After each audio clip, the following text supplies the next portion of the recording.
இறுதி நூற்றாண்டில் இறுதி சமுதாயங்கிற அந்த தொடரை 25வது பகுதி நம்ம இன்றைக்கி பார்க்க போகிறோம். இன்றைக்கி ஒரு 2 விஷயம் பார்க்க போகிறோம். ஒன்று இந்த யுஏஇ சம்மந்தமாக அந்த சில அப்டேட்ஸ் நடந்திருக்கு. இது பொறுத்த வரைக்கும் நம்ம தொடர்ச்சியாக மானிட்டர் பண்ணிகிட்டே இருக்கணும். ஏன்னா இது கிரேட்டர் இஸ்ரேலுடைய அந்த இதை நோக்கி அந்த ப்ராக்ரஸ் நடந்துகிட்டே இருக்கும். சில அந்த இறுதி நூற்றாண்டு பொறுத்த வரைக்கும் அந்த மறுமை நாளுடைய அடையாளங்கள் இந்த மாதிரியான விஷயங்கள்லாம் ஒரு பக்கம் இருந்தாலும் இந்த உலக நிகழ்வுகள் இருக்குல்ல, இந்த கரண்ட்டு அந்த பாலிடிக்ஸ் மட்டும் அந்த மிடில் ஈஸ்டுடைய அந்த பாலிடிக்ஸ் சம்மந்தப்பட்டது இன்ஷால்லா அப்பப்போ அது அப்டேட் பண்ணும். இன்னைக்கு பொறுத்த வரைக்கும் ரொம்ப ஃபாஸ்ட்டாக அதோடைய அந்த ப்ராக்ரஸ்லாம் நடக்குது. நிறைய இந்த நிகழ்வுகள் டக்குன்னு நடக்குது. ஸோ அதை ஒட்டிய ஒரு சில அப்டேட்கள் நடந்திருக்கு அந்த விஷயங்கள். அப்போது 2வது பார்த்தீங்க அப்படின்னா ஹுதைபியா ஒப்பந்தம் இருக்கு இல்லையா, ஹுதைபியா உடன்படிக்கை, அதை பற்றி ஒரு டீப் அனாலிசிஸ், அதை பற்றி ஒரு விரிவான ஒரு பின்னணி, அதோடைய ஹிக்மத். ஏன்னா ஹுதைபியாவில் பொறுத்த வரைக்கும் அது ரொம்ப மிஸ்யூஸ் பண்ணப்படுற ஒரு அக்ரிமெண்ட்டு.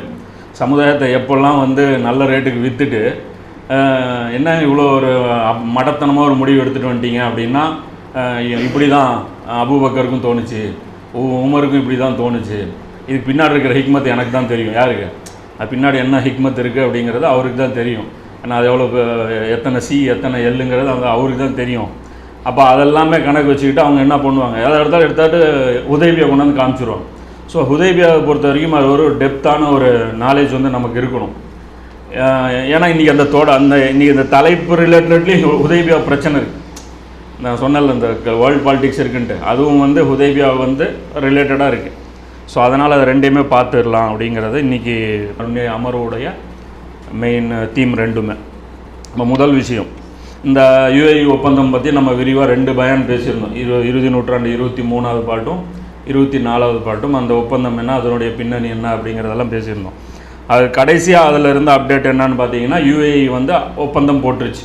யார் கூட? யுஏஇ இஸ்ரேலை ஒரு நாடாக ரெக்கக்னைஸ் பண்ணிருச்சு. தூதரகம் தொடங்க போகுது, அங்கே அவங்களுடைய தூதரகம் வரப்போகுது. 2 பேருக்குமான நிறைய ஒப்பந்தங்கள் போடப்பட்டிருக்கு. இதில் என்ன இன்றைக்கி அப்டேட்டுன்னு பார்த்தீங்கன்னா, இந்த ஜாரட் குஷ்னர் ஒரு விஷயத்தை அப்போவே சொல்லியிருந்தார்.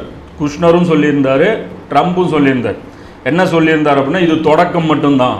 எது இந்த ஒப்பந்தம் தொடக்கம் மட்டும்தான். யுஏஇ கூட நாங்கள் போட்டது, மற்ற அரபு நாடுகள் எல்லாருமே வரிசையில் இருக்கிறாங்க அப்படிங்கிற ஒரு விஷயத்தை அவர் அப்போவே சொல்லியிருந்தார்.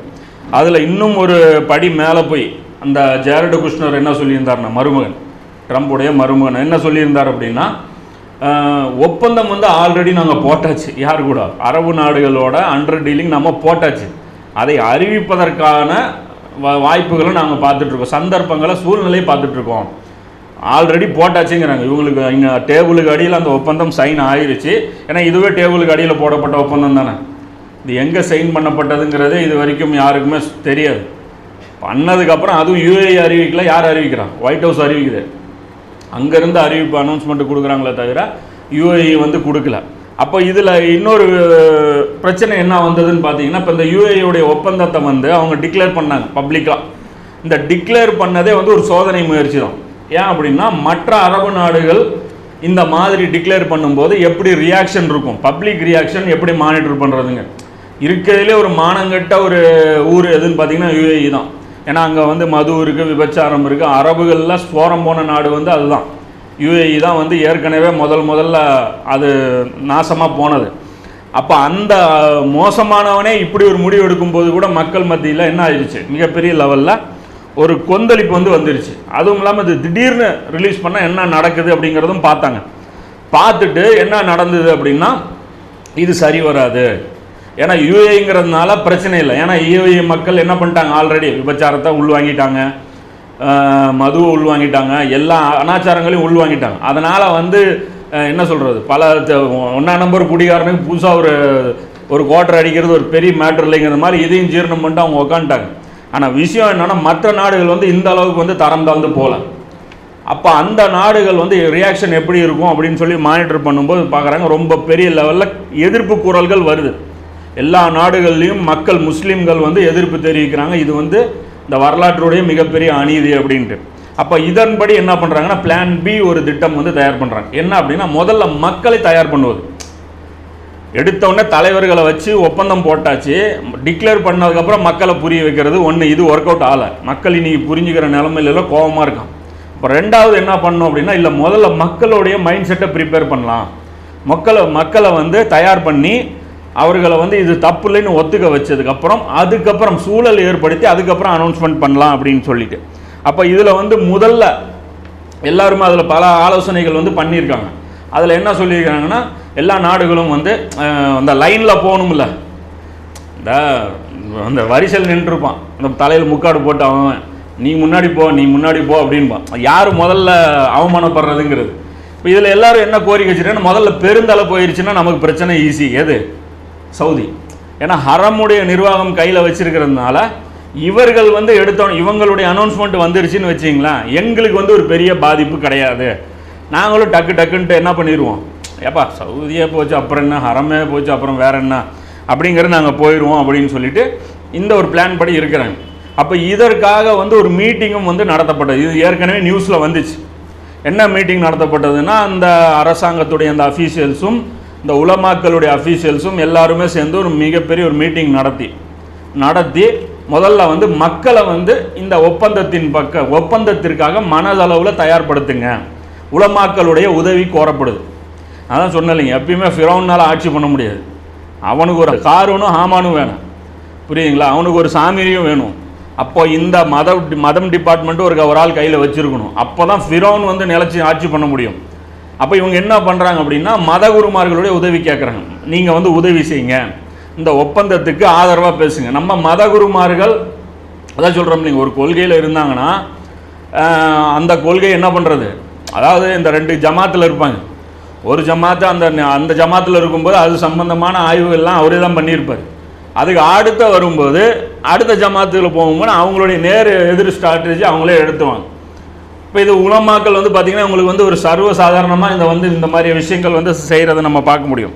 அப்போ இதில் என்ன பண்ணுறாங்கன்னா, உலமாக்களோட உதவி அவங்க கேட்குறாங்க, உலமாக்கள் உதவி கொடுங்க அப்படின்னு சொல்லி கேட்குறாங்க. இது வந்து ஒரு ரகசிய தகவலாக மட்டும்தான் இருந்துச்சு. இப்போ சமீபத்தில் இந்த 4ஆம் தேதி பார்த்திங்கன்னா ஹரமில் வந்து ஒரு ஜும்மா பயான் நடத்தப்பட்டுச்சு. இப்போ அந்த பயானில் வந்து என்ன ஆகி போச்சுன்னா, எல்லாமே வெட்ட வெளிச்சம் ஆயிடுச்சு. இவர்களுடைய அந்த பின்னாடி நடந்த அந்த சதிகள் எல்லாருமே இது வந்து ஒரு கான்ஸ்பிரசிலாம் கிடையாது, அதுக்கு உண்டான வேலையை தொடங்கிட்டாங்க அப்படின்னு சொல்லி, அதுவும் மிகப்பெரிய அவங்க ஜும்மா இமாம்லேயே தலைமை இமாம் யார், சுதேசி இமாம் வச்சு அந்த பயானை வந்து பண்ண வச்சாங்க. அதை பயான் பண்ணோன்னே அந்த பயானுக்கே பயங்கர ரியாக்ஷன். அந்த பயானுக்கே மிகப்பெரிய லெவலில் உலகம் முழுவதும் இருந்து என்னாச்சு, இந்த பயானை வந்து கண்டிச்சு இது பண்ணாங்க. அந்த பயான் பார்த்திங்கன்னா உருதுலையும் வந்து எல்லா மொழியிலும், அதுக்கு நிறைய மொழியில் டிரான்ஸ்லேஷன் பண்ணுவாங்களாட்டு இருக்குது. இப்போ ஹரமில் இருந்த உனக்கு எப்படி தெரியும் அப்படின்னா, அந்த பயான் என்ன இருக்குது நான் ஃபுல்லாக கேட்டேன். அந்த உருதுவில் அவங்க என்ன பேசுனது அங்கே அவங்களே மொழியாக்கம் பண்ணி அதை வந்து பேசுகிறாங்க. அப்போ இந்த விஷயத்தில் பொறுத்த வரைக்கும் எல்லா நாடுகளுமே பார்த்திங்கன்னா ஒரு திருட்டுத்தனம் தான் வந்து மேற்கொள்ளுது. இஸ்லாமிய நாடுகள் பொறுத்த வரைக்கும், உதாரணத்துக்கு பாகிஸ்தான் நாடு, துருக்கி, இவங்க எல்லாருமே பார்த்திங்கன்னா திருட்டுத்தனம் தான் மேற்கொள்கிறாங்க. இவர்கள் எல்லாருக்குமே இஸ்ரேலோட ரகசிய உறவு இருக்குது. இந்த பாகிஸ்தான் கூட என்ன பண்ணாங்கன்னு பார்த்தீங்கன்னா, இந்த சவுதி கிட்ட வந்து எல்லாரும் கோரிக்கை வச்சுட்டு இருக்கிறாங்க. இந்த யுஏஇயுடைய அந்த ஒப்பந்தம் வந்து அதை தொடர்ந்து நீங்கள் முன்வாங்க அப்படின்னு சொல்லும்போது சவுதி வந்து டிக்ளேர் பண்ணக்கூடிய ஒரு சூழலுக்கு வந்துச்சு. முகமது பின் சல்மானை பற்றி எல்லாருக்கும் தெரியும், அவர் எதை பற்றியுமே கவலைப்படாத ஒரு மனநிலை சார்ந்தவர். அப்போ அவர் வந்து என்ன பண்ணுறாரு, அவர் சொல்லக்கூடிய ஒரு சூழல் வரும்போது டக்குன்ட்டு பாகிஸ்தானுடைய அந்த இராணுவ அமைச்சர், வெளியுறவுத்துறை சார்ந்த இராணுவ அமைச்சரும் இன்னொரு முக்கியமான இராணுவ தளபதி இவங்கெல்லாம் போய் புரிய வைக்கிறாங்க, கம்முன்னு இருங்க, எங்களால் எங்கள் மற்ற மக்களை கண்ட்ரோல் பண்ண முடியாது, நீங்கள் மட்டும் அறிவிச்சிட்டீங்க அப்படின்னா பாகிஸ்தானில் மிகப்பெரிய கொந்தளிப்பு ஏற்பட்டுரும். இப்போ ஏன் அவங்களுக்கு என்ன கூட்டுக்குன்னு பார்த்தீங்கன்னா, பாகிஸ்தானுடைய இராணுவம் தான் வந்து என்ன பண்ணுது, சவுதியில் வந்து மிகப்பெரிய ஒரு ரோல் வந்து வகிச்சிட்ருக்கு. அங்கே பாதுகாப்பு வேலையில், அதாவது நம்ம அரச குடும்பத்தை பாதுகாக்கக்கூடிய, ஹரமை பாதுகாக்கிறோன்னு சொல்லிட்டு ஹரமையும் பாதுகாக்கிறாங்க, ப்ளஸ் யாரை பாதுகாக்கிறாங்க, ஹரமுக்கு எப்பயும் ஆபத்து கிடையாதுன்னு வச்சுங்க. அப்போ இவங்களையும் என்ன பண்ணுறாங்க, பாதுகாப்பு செய்கிறாங்க. இப்போ இந்த பாதுகாப்பு எங்களால் செய்ய முடியாது, இப்போ நீங்கள் டிக்ளேர் பண்ணிட்டீங்க அப்படின்னா மிகப்பெரிய லெவலில் வந்துடும் சொல்லிட்டு அவங்க என்ன பண்ணுறாங்க, 5 நாள் கழித்து 2 பேரும் ஒரே நாளில் வந்து ஸ்டேட்மெண்ட் கொடுக்குறாங்க. யார், பாகிஸ்தானும் சவுதி அரேபியாவும். என்னென்னு கொடுக்குது அப்படின்னா, இது வந்து மிகப்பெரிய அநியாயம், எது இஸ்ரேல் இந்த யுஏஇ ஒப்பந்தம் வந்து மிகப்பெரிய அநியாயம், இதை வந்து ஒரு காலம் வந்து நாங்கள் ஏற்றுக்க மாட்டோம் அப்படின்னு சொல்லி ஒரு ஸ்டண்ட் வந்து அடிக்கிறாங்க. இது வந்து ஃப்ரண்ட்டில் வந்து பண்ணிடுறாங்க. ஆனால் பின்னாடி பார்த்தீங்க என்ன நடக்குதுன்னு பார்த்தீங்கன்னா உலமாக்கள் வந்து என்ன பண்ண ஆரம்பிச்சிடுறாங்க, அதுக்கு உண்டான அந்த மக்களுக்கான அந்த மைண்டு சேஞ்சிங், அதாவது பிரெயின் வாஷிங்னு வச்சுக்கிட்டாலும் சரி, அப்போ அதை தயார் பண்ணுவதற்கான வேலையில் வந்து அவங்க வந்து இறங்கிட்டாங்க. இப்போ இதில் இன்னொரு முக்கியமான விஷயம் நம்ம பார்த்துக்கணும். என்ன அப்படின்னா, இந்த இஸ்ரேலை பொறுத்த வரைக்கும் அவங்க வந்து இவங்க நினைக்கிறாங்க, இவங்க வந்து நம்ம முஸ்லீம் உம்மத்தை பகைச்சிக்கிட்டு, பாலஸ்தீனை பகைச்சிக்கிட்டு, அல்லாவையும் பகைச்சிக்கிட்டு என்ன பண்ணிடும்னு நினைக்கிறாங்க, இஸ்ரேலை மட்டும் நம்ம துணை வச்சிட்டோம்னா நமக்கு நல்லது நடந்துரும்னு நினைக்கிறாங்க. ஆனால் உண்மையில் அது நடக்காது. இதுக்கு ஒரு எடுத்துக்காட்டாக அந்த ஒப்பந்தம் நடந்த உடனே ஒரு விஷயம் நடந்தது. என்னென்னா, இஸ்ரேல் வந்து ஒரு விமானத்தை வந்து அனுப்புது. எதுக்கு? சவுதி அரேபியாவுக்கு ஒரு விமானத்தை அனுப்புது. அது வந்து யுஏஇ வழியாக, அதாவது சவுதி அரேபியா வழியாக யுஏஇக்கு பறந்து போகுது.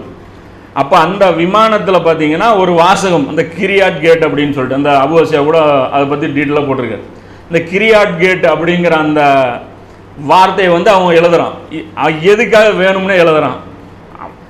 எப்பவுமே அதாவது ஒரு ஃப்ளைட்டில் வந்து ஒரு ஊருடைய பேர், அதாவது பெரிய முக்கியமான ஊர்லாம் கிடையாது. டெல்-அவிவ் முக்கியமான ஊர், ஜெருசலம் முக்கியமான ஊர், கிரியாட் கேட்டுங்கிறது பெரிய முக்கியமான ஊர்லாம் கிடையாது. ஆனால் கிரியாட் கேட்டுன்னு அவன் எழுதுறான். எழுதி அதை வந்து அனுப்புகிறான். என்ன அனுப்புகிறான் அப்படின்னா, எதுக்காக அவன் அனுப்புகிறான்? அதுதான் இவங்க தான் வெள்ளந்திங்கல்ல, யார்? நம்முடைய வஹாபி சோழர்கள் தான்.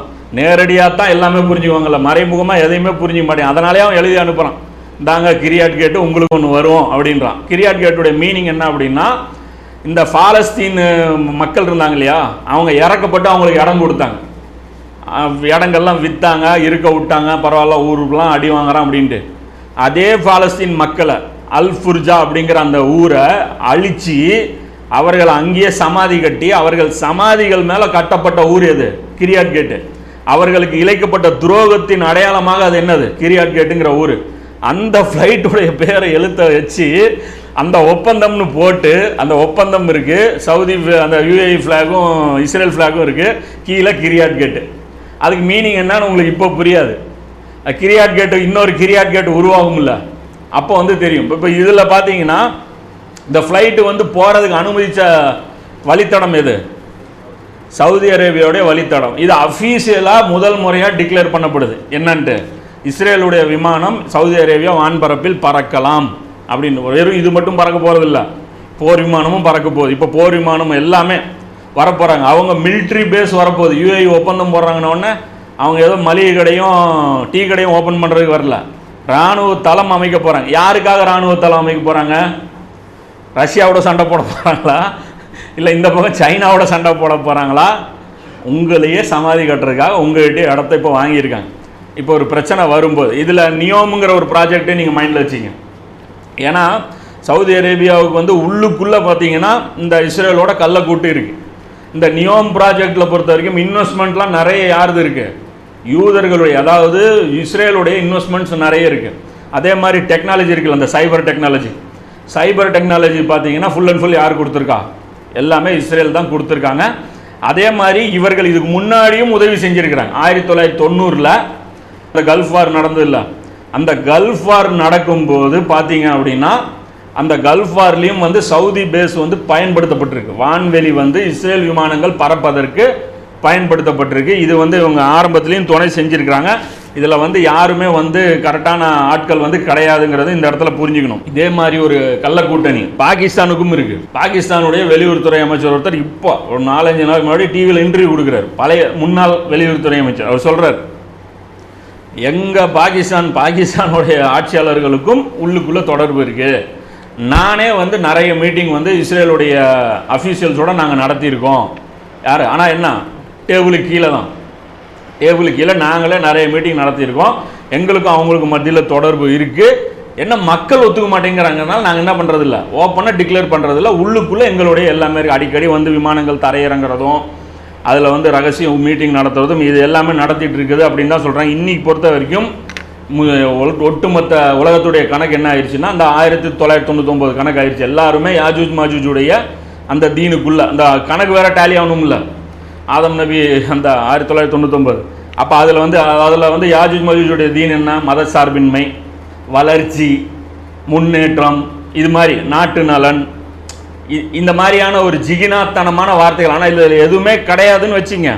இதுக்கெல்லாம் போட்டுட்டு இதுக்கெல்லாம் பேர் என்னது ஹிக்மத்துன்னு சொல்லி கொடுத்துட்டு இது வந்து இந்த யாஜூஜ் மஜூஜுடைய இந்த தீனை வந்து இன்றைக்கி வந்து எல்லாருமே வந்து இது பண்ணிக்கிட்டாங்க. இப்போ இதுதான் வந்து அப்டேட் நடந்து முடிஞ்சது. இப்போ கூட பார்த்தீங்கன்னா நேற்று ஒரு நியூஸ் வந்துச்சு, யாரோ பஹ்ரைன் ஏற்கனவே எதிர்பார்த்தது தான், ஆனால் டக்குன்னு அவங்க அனௌன்ஸ் பண்ணிட்டாங்க. இனி எல்லாமே வேகமாக நடக்கும்போது பார்த்தீங்கன்னா டக்குன்னு தெரியும். இப்போ இந்த நியோம் சிட்டி கூட அவங்க எதுக்காக பார்த்து செய்கிறாங்கன்னா, நியோம் பார்த்தீங்கன்னா இஸ்ரேல் ஒட்டி வரும். நியோம் போய் பாருங்கள், நியோமும் இஸ்ரேலும் ஒட்டி பக்கத்தில் இருக்கும். ஒரு ஸ்டெப் அப்படி தாண்டி வந்தீங்கன்னா இப்போ ரயில்வே ட்ராக் அங்கேருந்து போடுறாங்க. எங்கேருந்து மக்காலேருந்து நியோம் எல்லாமே ஒரே கனெக்டிவிட்டியாக ஆக போகுது. இஸ்ரேல் வரைக்குமான ஒரு ரயில்வே ட்ராக்கை அவங்க போட்டுட்ருக்குறாங்க. அவங்க எதுக்காக போடுறாங்கன்னா உங்களுக்காக போடல, அது அவங்களுக்கு யூஸ் ஆகுறதுக்காக கொஞ்சம் பார்த்து நல்லாவே செஞ்சுக்கிறாங்க. அவங்க கம்பெனியை வச்சு நல்ல ஒரு ஸ்ட்ராங்காக அவங்களே உண்டான வேலையை அவங்க செஞ்சிட்ருக்கிறாங்க. அப்போ இது வந்து நடந்த நிகழ்வுகள். இன்ஷால்லா அடுத்தடுத்த நிகழ்வுகள் நடக்கும்போது அப்டேட் பண்ணுவோம். இப்போ மக்கா இமாமுடைய இந்த பயானுக்கு வருவோம். மொத்தம் ஒரு 23 நிமிஷம் பேசின பயான் அவர். அதில் நிறைய விஷயம் ஒரு ஃபஸ்ட்டு 10 நிமிஷம் அக்கீதாவை பற்றி பேசுகிறார். அக்கீதாவை பற்றி ஃபுல்லாக பேசிட்டு அக்கீதா சரியில்லை அப்படின்னா சில பாயிண்ட்ஸ் மட்டும் அதில் வந்து சொல்கிறேன். அக்கீதா சரியில்லை அப்படின்னா சர்வதேச விவகாரங்களில் புரிதல் சரியாக இருக்காது. அதாவது இந்த இஸ்ரேல் விவகாரத்துக்கு எதிர்ப்புலாம் தெரிவிக்கிறாங்கன்னா யார் எல்லாம் அக்கீதாவில் தெளிவில்லாத பசங்க அப்படிங்கிற ஒரு மீனிங்கில் அது ஃபுல்லாகவே அதை அனலைஸ் பண்ணப்பட்டது, சர்ச்சையாக்கப்பட்டது இந்த அவர் பேசின பேச்சுக்கள் எல்லாமே. அடுத்து சொல்கிறார், நாம் எல்லாம் ஆதமின் மக்கள், பிரித்து பார்க்கக்கூடாது. யாரை பிரித்து பார்க்கக்கூடாது? மாற்று மதத்தவர்களோட அன்பாக பழகணும், யாரையுமே பிரித்து பார்க்கக்கூடாது. இவன் யூதன், இவன் கிறிஸ்தவன், இப்படிலாம் பிரித்து பார்க்காதீங்க அப்படி என்றெல்லாம் அப்படி பேசுகிறாராம். அப்போ ஷியாவை அவன் ஆதமுடைய மக்கள் இல்லை, அவன் இப்லீஸுடைய மக்கள்ங்கிறான். அவன் ஷியாவை மட்டும் பிரித்து பார்த்துடணும், ஈரான் மட்டும் தனியாக பிரித்து பார்த்துடணும். முஸ்லீம் சகோதரனை பிரித்து பார்க்குறத பற்றி நீங்கள் பேசலை. அவங்க அகீதா வந்து இப்போ என்ன பிரச்சனைனா, இப்போ மாற்று மதத்தோடு பிரித்து அன்பாக பழகலாம் இன்ஷால்லா, அதில் யாரும் மாற்றுக்கிறது செய்யலை. மார்க்கத்தை எதிர்க்காதவர் குர்ஆன் ஆயத்து வேற காட்டுறாரு. 60வது அத்தியாயத்தில் 8வது வசனம், அல்லாஹ் நல்ல முறையில் பழகுவதை உங்களுக்கு தடுக்கவில்லை. அது மார்க்கத்துக்கு எதிராக வேலை செய்யாதவங்கள யார்? இஸ்ரேல்லாம் மார்க்கத்துக்கு எதிராக எதுவும் வேலை செய்யலை. அமெரிக்காவும் இஸ்லாத்துக்கு எதிராகவும் மார்க்கத்துக்கு எதிராகவும் எதுவுமே வேலை செய்யலை. இவர்களோட பழகிற வரைக்கும் எந்த ஒரு பிரச்சனையும் இல்லைங்கிறாங்க. சொல்லிவிட்டு அப்புறம் ஒரு உதாரணம் சொல்கிறாங்க. அபூபக்கர் ரலியல்லாஹு அன்ஹு அவர்களுடைய மகள் அஸ்மா ரலியல்லாஹு அன்ஹா அவர்கள் வாழ்க்கையில் நடந்த ஒரு சம்பவத்தை நீங்கள் நினைவு கூறுங்கள். தனது தாயோடைய நல்ல முறையில் நடந்துக்கலாமான்னு ரசூலுல்லாஹ் கேட்டாங்க, நடக்க சொன்னாங்க அப்படின்னு சொல்லிட்டு அடுத்தது சொல்கிறாரு, நபி ஸல்லல்லாஹு அலைஹி வஸல்லம் அவர்கள் குறிப்பாக யூதர்களோட நல்ல முறையில் நடந்து கொண்டார்கள். அப்போ இதுதான் அந்த பேசின அந்த இது வந்து சொல்கிற, யூதர்களோட நல்ல முறையில் நடந்து கொண்டார்கள், பக்கத்து வீட்டில் இருக்க அனுமதி கொடுத்திருந்தார்கள். அதன் காரணமாக என்ன ஆனார்? பக்கத்து வீட்டுக்காரரு முஸ்லீம் ஆனார். நபி ஸல்லல்லாஹு அலைஹி வஸல்லம் அவர்கள் நல்ல அதே மாதிரி காஃபிர்களுடன் நல்ல முறையில் ஒப்பந்தங்கள் போட்டார்கள். ஹைபரில் கூட பாருங்கள் வியாபாரம், அந்த காஃபிர்களோட போட்ட ஒப்பந்தம் எது? ஹுதைபியா ஒப்பந்தம். ஹைபரில் போட்ட ஒப்பந்தம் எது? இந்த வியாபார ஒப்பந்தம். ஏதோ இதெல்லாம் மார்க்கத்துக்காக ஏதோ ஒரு ரசூல்லா பண்ண ஒப்பந்தம். அது என்ன ஒப்பந்தங்கிறது இன்ஷால்லா பின்னாடி போகும்போது தெரியும். என்ன ஒப்பந்தம் இப்போல்லாம் ஒப்பந்தம் போட்டாங்க. இப்போ நாங்கள் மட்டும் டீல் போட்டால் என்னத்துக்கிடாங்க எல்லாம் திட்டுறீங்க, இது மீனிங் அது. அப்போ புதுசாக நாங்கள் ஒப்பந்தம் போட்டால் மட்டும் ஏதோ போட்டாங்கங்கிறீங்க, நாங்கள் மட்டுமா போட்டோம் அப்படின்னு சொல்லிட்டு இந்த ஜெயிலுக்கு இந்த அரசியல்வாதி போயிடுவாங்க. யாராவது அவன் பண்ணுற ஊழல் பண்ணிட்டு போயிடுவான். போயிட்டு பேட்டி கேட்பாங்க, ஏங்க உள்ளே போனீங்கன்னா காந்தி செல்லவில்லையா, நேரு செல்லவில்லையாம்மா. அவங்கெல்லாம் எதுக்கு போனாங்க, நீ எதுக்கு போனங்கிறது வேணும் இல்லை. அப்போ அந்த ஒப்பந்தம் அவங்க போட்டாங்க ரைட்டு, நம்ம ஒப்பந்தம் என்ன இருக்குதுங்கிறான். இப்போ நம்ம டீலிங்கும் அந்த டீலிங்கும் ஒன்றாயிருமா? அப்போ சொல்லிட்டு சொல்கிறாரு, நபி ஸல்லல்லாஹு அலைஹி வஸல்லம் அவர்களுடைய கவசம் யூதனிடம் அடைமானம் இருந்தது. இதெல்லாம் பேசிட்டு சொல்கிறாங்க, இது மாதிரியான சரியான ஆதாரங்களை கொண்டு முடிவுகள் எடுக்கப்பட வேண்டும். இந்த ஆதாரங்களுக்கு எதிராக எந்த ஆதாரங்கள் நிற்கும், இதெல்லாம் தலீல் அப்படின்னு சொல்கிறாங்க. இல்மு, அறிவு, ஹிக்மத், பசீரத், விளைவுகளை கொண்டு பார்க்க வேண்டும். இதெல்லாம் நாம் பட்டியல் போட்டோம்னா அகீதா மட்டும் சலஃபுகளுடைய மன்னேஜ் மட்டும்தான் பாங்க. நாம் இது சொல்லுவோம், இல்மு வேணும், அறிவு வேணும், ஹிக்மத்து வேணும், பசீரத்து வேணும், தொலைநோக்கு பார்வை வேணும். இதெல்லாம் மார்க்க விஷயத்தில் சொன்னால் எடுபடுறதில்லை. அபூபக்கர் சொன்னாரா, உமர் சொன்னாரான்னு அலைய விட்டுறது. அப்போ இதெல்லாம் அபூபக்கர் உமர் சொன்னாங்களா? இல்மு, ஹிக்மத், பசீரத் இதெல்லாம் காட்டுங்களை பார்ப்போம். இதெல்லாம் இல்லை. அது சொல்லிட்டு சொல்கிறாங்க, பேச்சுவார்த்தைகளை நிராகரிப்பதால் வெறுப்பும் தீவிரவாதம் உருவாகும். யார் இந்த பேச்சுவார்த்தையை நம்ம வேணான்னு சொல்லிட்டோம்னா என்ன, நம்ம எல்லாம் யார்? தீவிரவாதம் இதனால் தான் உருவாகுது. முஸ்லீம் உம்மத் சரியான அகீதா ஜமாத்தை பற்றி பிடித்தல், அமீருக்கு செவியுற்றம் கட்டுப்பட்டோம், அதுக்கு மேலே பேசக்கூடாதான். சமீனா அத்தானா அப்படின்னு சொல்லி இருக்க வேண்டும். இதற்கு மாற்றமாக காரியாக்களை போல் மாற்றி பேசுனா யார்? நம்ம இந்த காரிஜாக்களை போல் கடும் போக்கு கொண்டவர்களாகவும், பிரிவினைவாதம் பேசக்கூடியவர்களாகவும், ஆயுதம் ஏந்தும் போக்கு கொண்டவர்களாகவும், மக்களுக்கு காஃபிர் ஃபத்வா கொடுக்கக்கூடியவர்களாகவும், ஆட்சியாளர்களை எதிர்ப்பதும் இவர்களின் நோக்கமாக இருக்கிறது. வெடிகுண்டு வைப்பதும் கொலை செய்வதும் தான் இவருடைய நோக்கமாக இருக்குது. இந்த எதிர்த்து பேசுகிறவங்களுக்கு சொல்லிட்டு சொல்கிறார், இவர்களின் ஆட்கள் மீடியாவில் செய்திகளை பரப்புவார்கள். மீடியா தீவிரவாதிகள் கையில் இருக்கான். மீடியா நீ யார் கையில் இருக்குது? கார்பரேட் வச்சுட்டு இருக்கிறான். இன்னைக்கு கேட்டால் என்னங்கிற மீடியா தீவிரவாதிகள் கையில் இருக்குன்னு சொல்லிட்டு சொல்கிறாரு. மக்கள் முழு கவனமும் அகீதாவில் மட்டுமே செலுத்தட்டும், அதுதான் வெற்றிக்கான வழி. இந்த டிபார்ட்மெண்ட்லாம் நாங்கள் பார்த்துக்குறோங்கிறார். வேறு எதையுமே நீங்கள் பார்க்காதீங்க, நீங்கள் அகீதாவை பாருங்கள், நீங்கள் மறுமை வெற்றி பாருங்கள் அப்படின்னு சொல்லிட்டு இது பேசுகிறார். இப்போ இந்த இதில் பார்த்தீங்கன்னா மறைமுகமாக 2 ஒப்பந்தங்களை ஒரு ஒன்று மறைமுகமாக சுட்டி காட்டுறார், ஏதாவது ஹுதைபியா ஒப்பந்தமாக.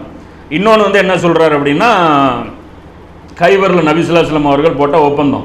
இன்னொன்று என்ன சொல்கிறாருன்னா, யூதர்கள் மத்தியில் நபி ஸல்லல்லாஹு அலைஹி வஸல்லம் அவர்களுக்கு சாஃப்ட் கார்னர் இருந்துச்சா, ஹார்ட் கார்னர் இருந்துச்சா?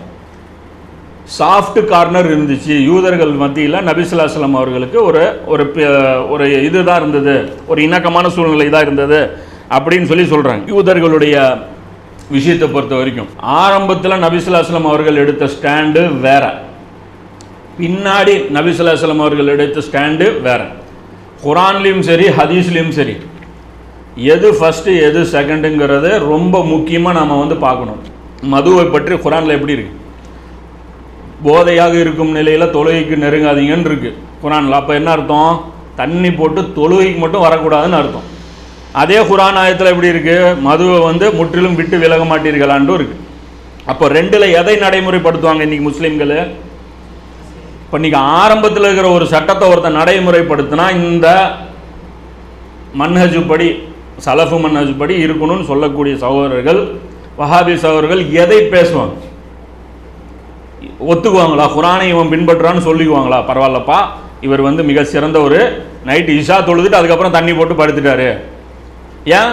குரானின் படி. ஏன்னா தொழுகும்போது அவர் போதையால் இல்லை, போட்டு படுத்தார். காலையில் எழுந்திரிச்சு ஒரு டீ போட்டார்னா ஜம்முன்னு ரெடி ஆயிடுவார். என்ன அப்போ அவர் காலையில் தொழுகை மறுபடியும் தெளிவாயிடுவார் அப்படின்னு சொல்லிட்டு விட்டா ஒத்துக்குவாங்களா? ஒத்துக்க மாட்டாங்க. அப்போ அதில் நல்லா தெரியுதில்ல, முன்னாடி இறங்கின மாற்றப்பட்ட வசனங்களை, மாற்றப்பட்ட சட்டங்களை கொண்டு வந்தது காட்டினா அதுக்கு பேர் என்ன? வழிகேடு. நாம் காட்டினா அதுக்கு பேர் என்ன?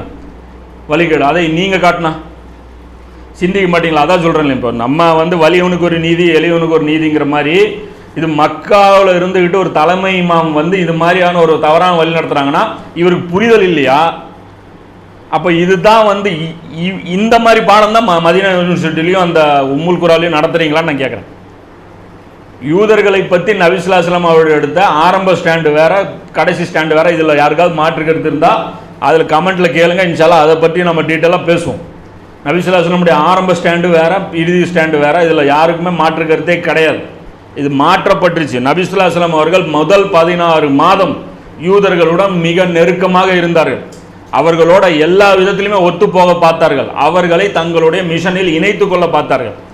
அதற்குண்டான எல்லா முயற்சியும் நபி ஸல்லல்லாஹு அலைஹி வஸல்லம் அவர்கள் எடுத்தார்கள். அவர்களுடைய கிப்லாவை ஃபாலோ பண்ணாங்க, அவங்க வச்ச நோன்பை வச்சாங்க, அவங்க சொன்ன ஒவ்வொரு விஷயத்தையும் உண்மைப்படுத்தினாங்க, அவர்களோட கலந்து ஒன்று பின்னி பிணைஞ்சிருந்தாங்க. என்னைக்கு இவர்கள் நிராகரித்து மரணம், அதாவது கொலை பண்ணுறதுக்கு சதி திட்டம் பண்ணுறாங்க, இந்த தலையில் அம்மிக்கல்ல போட்டு விருந்துக்கு கூப்பிட்டு கொல்றதுக்கான சதி திட்டம் பண்ணி அந்த நேரம் வரும்போது அல்லாஹ் சொல்கிறான், போதும், டூ மச். இனி இவங்க வேலையை ஸ்டார்ட் பண்ணிட்டாங்க. இவங்களுடைய ரெகுலர் வேலையை இவங்க ஸ்டார்ட் பண்ணிட்டாங்க. நபிமார்கள் கொல்றது இவங்களுடைய ரெகுலர் டியூட்டி. அப்போ அந்த வேலையை ஸ்டார்ட் பண்ணிட்டாங்க. இனி இவங்ககிட்ட பேச்சுவார்த்தை வேணால் கிளம்பினாங்க. அன்னியிலிருந்து யாரும் பக்கத்து வீடு கிடையாது.